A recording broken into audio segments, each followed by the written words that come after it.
entre joyas ocultas de aprendizaje, anhelamos por más. Aquí, en Aguascalientes, ciudad de costumbres, creencias e historias entrañables, tenemos un lugar perdido, pero no olvidado. El Museo de la Muerte, o MUMU, conocido así en la comunidad, es un museo que tiene tantas caras que mostrar e historias que contar. Pero, ¿qué ha sido de él? ¿Conoces tú su situación? Periodistas en Vuelo te quiere contar un poco. Es por eso que le pedimos ayuda al encargado de exposiciones y museografía, José Antonio Padilla Pedrosa. Él nos dará una guía de qué es y qué podría ser el Museo de la Muerte. Muy bien, mi nombre es José Antonio Padilla Pedrosa. Tengo una maestría en Administración y trabajo en la Universidad Autónoma de Aguascalientes desde 1990. En el área de Arte y Cultura desde 1998.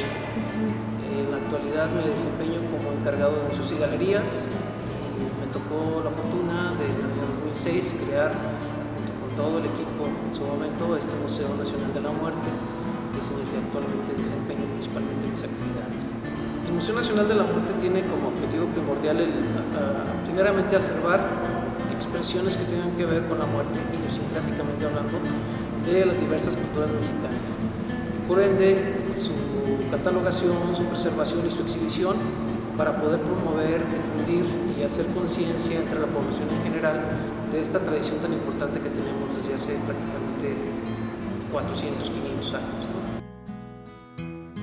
Le pedimos que nos contara el por qué está cerrado y qué es lo que está pasando, las razones por las que no hay oportunidad de entrar, pero también las oportunidades y exposiciones que podremos ver si es que somos pacientes.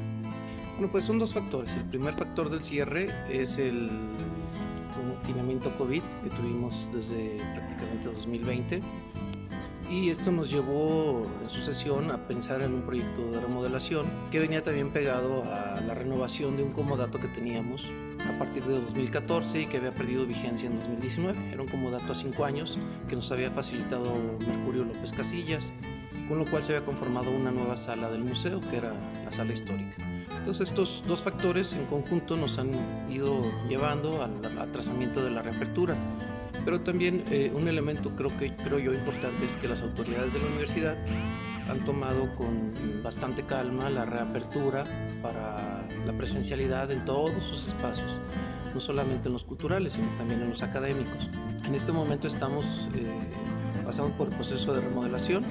Son varios espacios los que estamos trabajando, entre ellos está lo que será la cafetería, la taquilla, la sala histórica que ya está casi lista y la reubicación de una calavera que fue una donación de la Secretaría de Gobernación, que también llegó aquí en 2014, que es una de las calaveras que perteneció a la producción de la película Espectre, que por fin estamos ubicándola en un espacio donde se le puede dar ese protagonismo que debe de tener, ¿no? Porque es una pieza, a pesar de ser arte popular, cartonería y hecha efímeramente para la producción, pues se rescata del contexto para poderla mantener como parte de la colección permanente del museo. Entonces creo que esos son los factores que realmente han estado afectando la reapertura del museo, ¿no?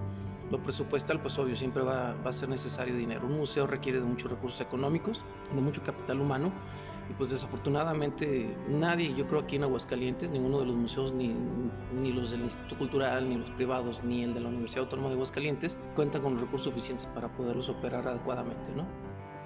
Pero, ¿qué nos podrá decir sobre la nueva exposición? Esto requiere que sepamos qué es el museo y por qué se vuelve un establecimiento cultural de impacto en las personas.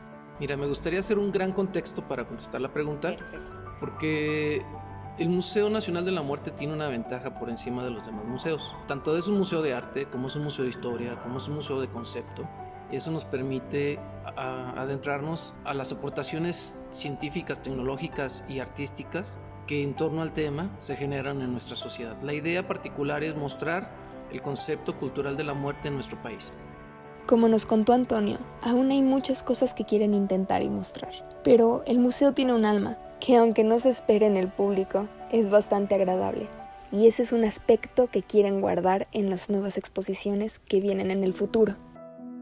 Entonces lo que estamos haciendo es una exposición un poco más dinámica en donde el visitante tenga la posibilidad de interactuar, de explorar un poco más allá de lo que está viendo y de que sea una experiencia más vivencial, ¿sí?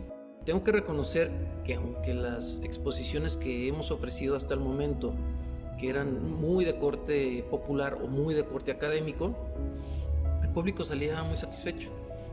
Y me he encontrado con respuestas que confluyen en el cambio de perspectiva, ¿no? Gente que viene con una especie de morbo, ¿no? Porque piensan que van a encontrar aparatos de tortura, restos óseos, ¿no? Muchísimas cosas que tienen que ver con el rito de la muerte históricamente, pero de muerte brutal, ¿no? Entonces pasan y ven que realmente de lo que se trata es de una expresión idiosincrática, ¿sí?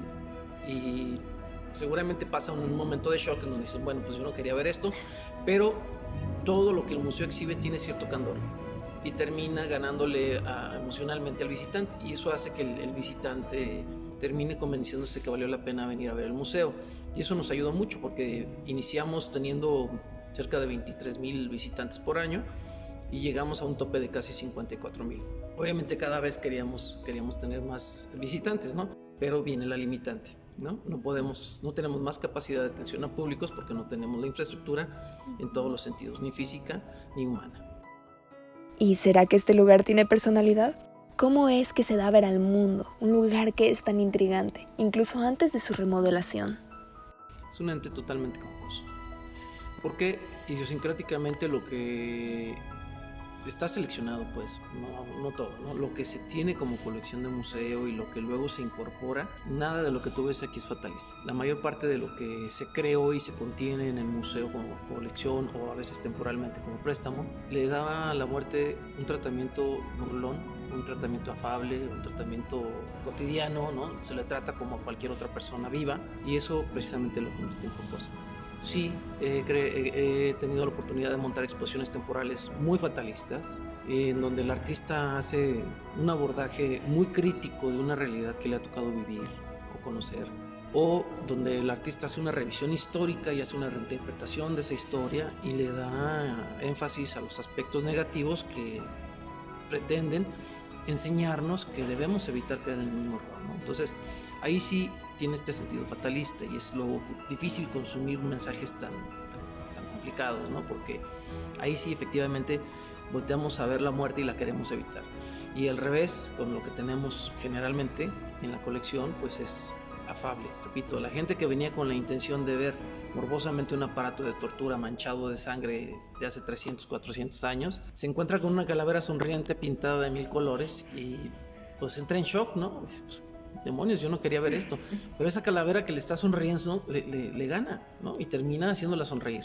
Entonces es prácticamente esa la mejor definición que puedo dar. Es un museo cuya personalidad es muy jocosa. Entonces, si posee tanto en su concepto, ¿cuáles son las limitantes, además de la infraestructura, que está en remodelación? Pues que sus autoridades no aprovechan todo el potencial que tendría el museo si llegara a ser un museo universitario, que es lo que se ha propuesto repetidamente. Entonces, algo muy interesante sería, siendo un museo universitario, que la comunidad universitaria se pudiera involucrar generando proyectos, contenidos, y que obviamente se pudieran implementar, ¿sí? Creo que se puede hacer un estudio, y hay muchos estudios, pero hablando particularmente de la Academia de Psicología de la Universidad, cómo se puede abordar la muerte desde la psicología, desde la filosofía, desde la sociología, desde los medios, ¿no? O sea, tenemos áreas de conocimiento ya bastante establecidas en la universidad que pudieran aportar la investigación desde su expertise y nosotros generar prácticamente la exposición, ¿sí? Eso a mí se me ha hecho un proyecto padrísimo que está muy lejos de completarse porque pues, se ha puesto sobre la mesa, pero nunca ha fermentado, ¿no? Entonces se ha quedado ahí nada más, en una propuesta. Esto nos convertirá en un museo 100% universitario y estaría involucrando a la comunidad en general, ¿no?